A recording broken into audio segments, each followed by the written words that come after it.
My name is Shelley, and this is our 7th lesson on algebraic fractions. Up until now, we've concentrated on factorizing in order to learn how to simplify fractions. By the end of this lesson, you will be able to multiply algebraic fractions. Firstly, to refresh your memories, we are going to revise the multiplication of fractions with numbers so that we can apply this to the multiplication of algebraic fractions. Let's begin. How do you multiply these fractions? 2/5 multiplied by 1/2. Well, in order to see the principle of what we are doing, I'm going to use a diagram to show you. What do we know about this? We know that it means 2/5 of 1/2. As you know, the word of implies multiply. So here is 1/2 of a whole. What is 1/5 of the half? Can you see from the diagram that it is 1/10 of the whole? And here are 2/5 of a half of the whole. Can you see that it is 2/10 of the whole? And that is the same as 1/5 of the whole. So now 2/5 of 1/2 is 1/5. Now let's do this without a diagram.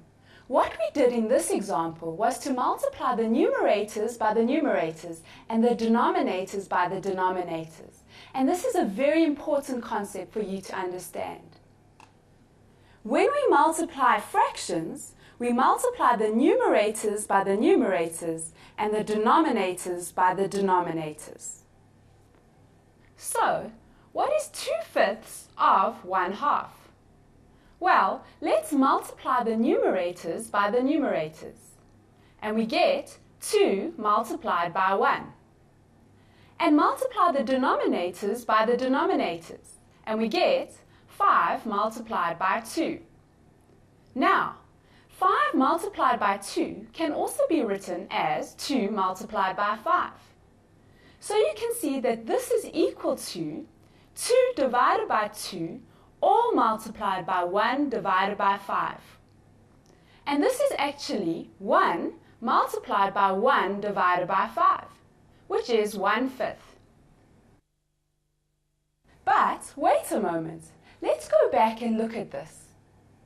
Can you see that we could have cancelled the 2's right in the beginning? We can cancel them because they are factors. And our answer is the same, 1/5. Now let's do an example together. Multiply a divided by b multiplied by 1 divided by a. Now we know we need to multiply the numerator by the numerator and the denominator by the denominator. So we multiply our a by our 1 and we should get a. Then we're dividing by b multiplied by a, which gives us ab.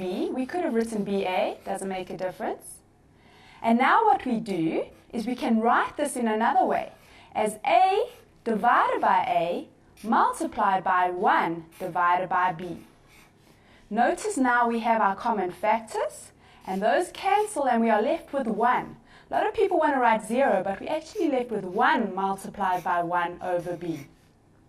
Now, something multiplied by 1 is always itself, so that ends up being 1 over b. But now let's go back and look at this carefully.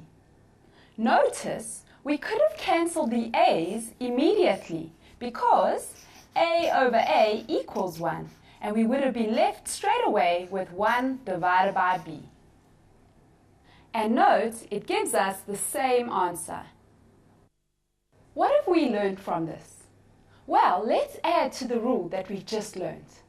When we multiply fractions, we multiply the numerators by the numerators and the denominators by the denominators, or we cancel common factors.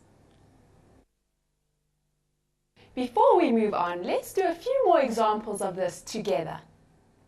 Multiply a plus b divided by ab multiplied by a squared b squared divided by a squared minus b squared. Now, the important thing that you have to remember is that you can only cancel factors. and here we have terms. Notice the plus sign, notice the minus sign. So, do you see anything here that looks like it can be factorized? Yes, we have a difference of 2 squares. We factorize the difference of 2 squares to create factors. So this is all equal to a plus b divided by ab multiplied by, now a squared times b squared is the same as writing a times b times b. All divided by, now we have our difference of 2 squares. So we put our 2 brackets down, and we remember we have a minus in the one bracket and a plus in the one bracket. Now we find the square root of a squared, which is a, and it goes in the first place in each bracket, and the square root of b squared is b, and that goes in the second place in each bracket. And lastly, we put a bracket around our a plus b to make it one factor instead of 2 terms. Good. Now we have factorized everything and we are ready to cancel. We can cancel this bracket, a plus b, with this bracket, a plus b. And we can cancel this a with this a and this b with this b. So what are we left with? In the top, we are left with a multiplied by b divided by a minus b. Now, can we cancel again? No, not this time. Notice the numerator contains factors a and b, but the denominator contains a minus b, which is terms separated by a minus, and we cannot cancel terms. So, this is our final answer. Now let's do one more example.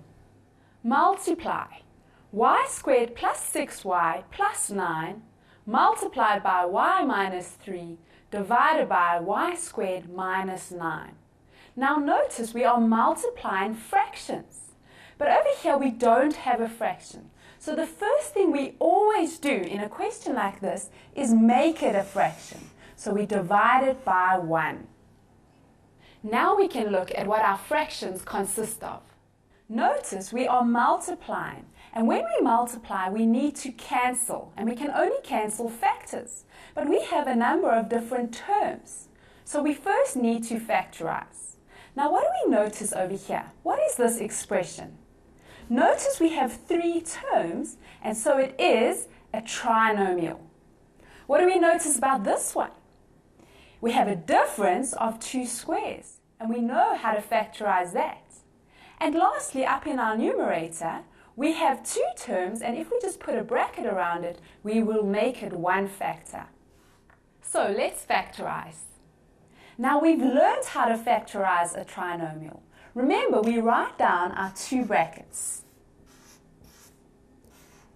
Then we ask ourselves, what 2 numbers multiply together to give us 9 and would add up to give us positive 6? Now there are a number of options. Let's try them. We could have 9 multiplied by 1, because that gives us 9. But then let's think about it. Does 9 plus 1 give us 6? No, it gives us 10. So let's try another option. What about 3 multiplied by 3? 3 multiplied by 3 gives us positive 9. And 3 plus 3 gives us positive 6. So that is the correct option. So let's circle it so we remember. Okay, now we do is we write down our y in the first place in each bracket, because y times y gives us y squared. And then we write positive 3. Don't forget to put the sign as well. And another positive 3. And that's all divided by 1. Now let's factorize the other fraction. So we write down our multiplication sign. And then we're going to put these terms in a bracket to make them one factor. And then we write our divide sign. Now we have a difference of 2 squares. So straight away we put